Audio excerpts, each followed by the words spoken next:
I did tell him they've never had to move chairs in whenever I've spoken.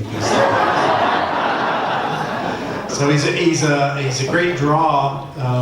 I know you all are interested to hear from him and his observations and being here in the diocese and the time that he's been here. And I just want to tell you, we as priests, we were so excited to have him as part of the diocese, and really just the interest that he's already taken in priests and forming us together as a presbyterate. And anyway, it's been really beautiful. So we're excited. It's great to have him not only in the Diocese of Tulsa, but to have him here at the Church of St. Mary again. So we had him one weekend with Mary Fair Weekend. So you may remember some of the stuff from him. He's from a priest from the Diocese of Austin. Was in campus ministry. He's an Aggie fan, a wrong kind of Aggie fan. He's a Texas A&M Aggie fan, but anyway, but loves being here, and we love having him here. So Bishop.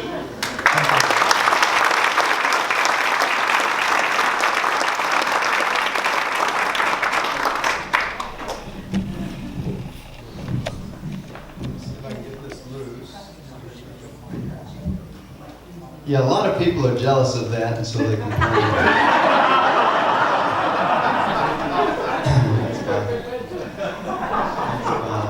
Howdy! Howdy!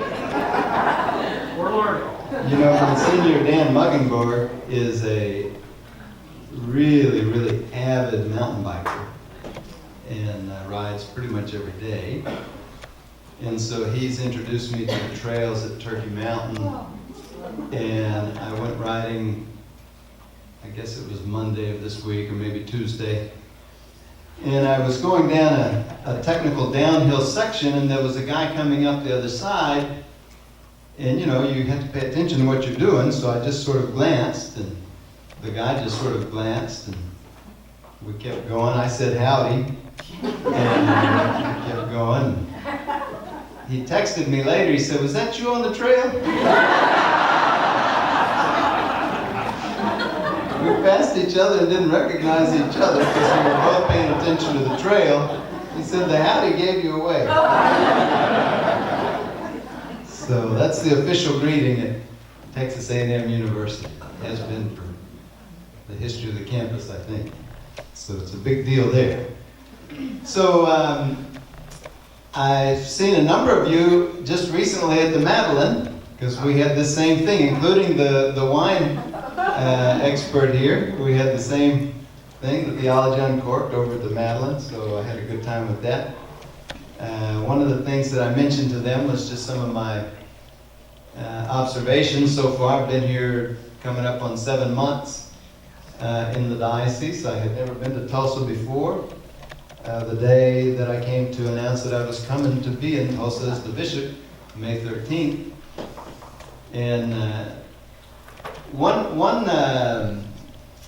way to encapsulate some of the things that I've been doing and observing is with the new kind of tagline, the new logo that we're working on for the diocese itself. You know, it's always been called the Diocese of Tulsa.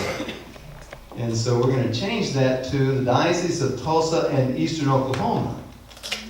And it simply better designates, better explains the reality that we all have together as the people of God in this part of the world, that our diocese goes from Idabel, 3.5 hours to the south, all the way up to Scheidler, hour and 45 minutes or whatever it is to the north here. So we cover the whole eastern, almost half, not quite half of the state. We got the pretty side. And so I'm very blessed and happy to know that. The only thing I knew about Oklahoma prior to coming here was what I had seen driving from Texas up to I-40 to go to Arkansas.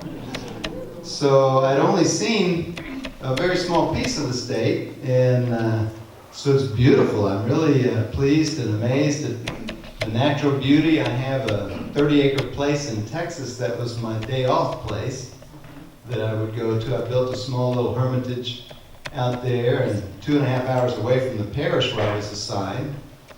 And so I love the outdoors, I love being close to nature. And so as I'm driving around visiting all of our rural parishes, I've seen about 42 of the parishes so far out of about 78 parishes that we have. One of the things that I'm making mental notes about is what are the pretty areas. 'Cause eventually I'll sell that place in Texas and I'll look for a place up here. And it's going to be hard to choose because there's so many beautiful areas. We have some amazingly small parishes. I think we have a rural parish that has about 15 families in one of our smallest parishes. So we go from everything from places like St. Mary's and Christ the King and St. Pius, these big places, St. Thomas More, all the way down to very, very tiny places. We have some pastors in charge of 3 places. Father Chris Daigle has 3 parishes. I think between the 3 parishes, there's only about 100 families out of 3 parishes. So we've got some very small parishes. We're in the state of Oklahoma. The state of Oklahoma is challenged by poverty, especially in many of its rural areas, and a lot of the drug trade, especially out in the rural areas. So those are things that affect ourselves as a diocese, and certainly our people who live out there are dealing with that as a daily reality. In our larger metropolitan areas, of course, we're dealing with some growth. So Catholic population is small. In Texas, it's sort of an average of about 26% Catholic across the state. You know, you go from 90% down in the valley, down in the Brownsville area, up to about 4 or 5% up in East Texas, so very similar to here. But in Oklahoma, it's like 3 to 4% Catholic population, so very small. And that just means that we have job security. So, there's a lot of work to do, because it's important for us to realize and to remember that Jesus Christ came in the flesh, came among us to give us himself, and he gives us himself in his church.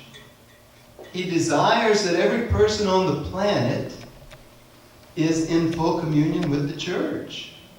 That won't happen unless we ourselves are in full communion with the church. And what I mean by that is a very intentional, a very conscious, a very active choosing to be disciples of Jesus Christ. Choosing to be people who live every day to understand who is he?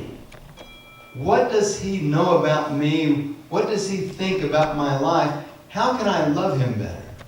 How can I experience his love for me more deeply? And how can I share that? How can I share the gift of being a disciple with others? That's our task in eastern Oklahoma and everywhere else. But it's a particular task here where we face these issues of rural versus urban, small populations, and all of those kinds of things.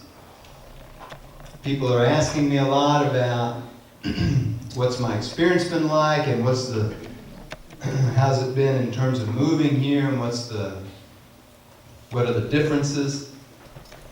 Like people ask me a lot about the weather, you know. How's the weather? Do you see any difference? It's been a really nice winter. I'm waiting for it to arrive. You know, I heard all this business about how tough the winter is going to be. I kind of like 70-degree days. That's tough. Hang on. I was laughing at the radio station that has this silly storm alarm every 90 seconds, this little bell that goes off. So I can't listen to Rush Limbaugh because I got this bell going off every 90 seconds. And it's all about the ice storm that might show up one day and drop an piece of ice. I didn't see any ice. So, man, what will happen if it actually happens? Shut the place down. So the weather hasn't been that remarkably different, at least what I can tell. I'm used to roads. There are roads in Texas, so there's not roads, but that may come. There may build some in the future. A lot of Jeep trails, it seems like. Actual roads. So that's interesting. I'm from the Diocese of Austin. Austin, Texas is a city that's probably 3 times or so the size of Tulsa, with 6 times the traffic of Tulsa. So this is a vast improvement over the kind of traffic that we experience in that particular city. But Tulsa has the same kind of natural beauty that I experienced in Austin. One of the images that I put on the bishop's crest, which was published everywhere, and these are the image that's produced that represents the bishop's personal life as a bishop. One of the images on my crest is a blue squiggly line, which is to represent rivers. And so I grew up on the Brazos River in the Brazos Valley of Texas, out on the east side of the Austin Diocese. The diocese is known for the Colorado River that runs through it. And now I've come to Tulsa, which is marked prominently by the Arkansas, also the Canadian, and the red. But is the red really a river? It's like a mud. Pig water. Actually, though, there is water in it now. I noticed that when I went home last time. But the Arkansas running through it. Rivers form connections. In the early history of Oklahoma, the interstate system was the rivers.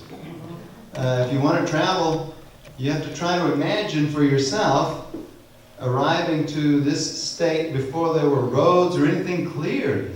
Imagine how thick the growth and the brush would be in places. How do you get through the place? You find a river and you travel on that as far as you can. So the rivers are prominent for connecting people together. And so I feel a connection through the rivers of my life with all the people in my life. And now the people of eastern Oklahoma are the people in my life. The ministry's been great. I've received a really, really warm welcome from everybody like yourselves. Nobody said any mean things to me tonight so far. It's been great. It's been wonderful. And of course the priests that we have in the diocese, and Father Jack also.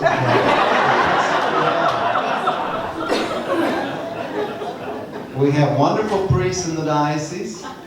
They're working very hard, doing wonderful work, so that's been wonderful to experience the fraternity that Father Jack spoke of. We have 23 seminarians currently.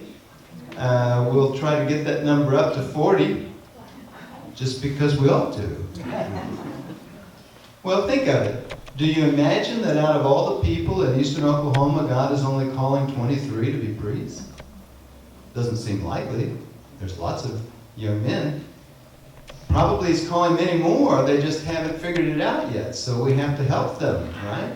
A part of our prayer every day as good Catholics should be that God would help the young men who are being called to be priests to recognize that call in their life and to give themselves to it. It's a tremendous life.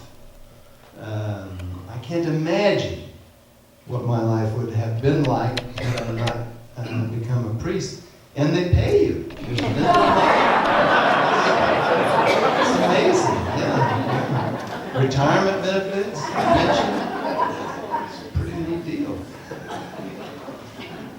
So those are some observations to share with you. It's always more interesting to hear questions, and usually funny. So I won't laugh at you out loud.